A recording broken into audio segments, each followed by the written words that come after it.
Hello everyone, চলে এলাম নতুন আরেকটি ভিডিও নিয়ে। আজকে দেখাবো আমি একদম কক্সবাজারের স্টাইলে গরম গরম কোরাল মাছ গ্রিল। তো এখানে আমি প্রথমেই মাছগুলোকে একদম সুন্দর মতন ক্লিন করে নিয়েছি লেবুর রস আর লবণ দিয়ে।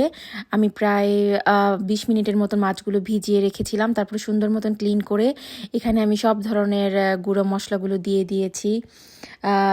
যা যা দেয়া লাগে নর্মালি হলুদ, মরিচ, ধনিয়া, অল্প একটু জিরার গুঁড়া, একটু লেবুর রস, স্বাদ মতো লবণ।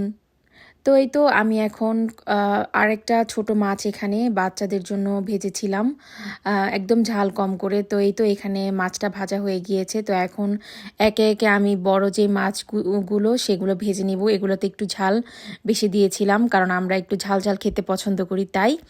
তো এখানে মাছগুলো একে একে সব দিয়ে নিচ্ছি। তো এর মধ্যে আমি মাছগুলোকে একদম পোড়া পোড়া করে একটু ভেজে নিব, একদম গ্রিল স্টাইলে। আশা করছি ভিডিওটি আপনাদের কাছে ভালো লেগেছে। ভালো লাগলে প্লিজ একটি লাইক দিবেন। আজকে এ পর্যন্তই। চ্যানেলটি সাবস্ক্রাইব করে আমার পাশেই থাকবেন। আল্লাহ হাফেজ।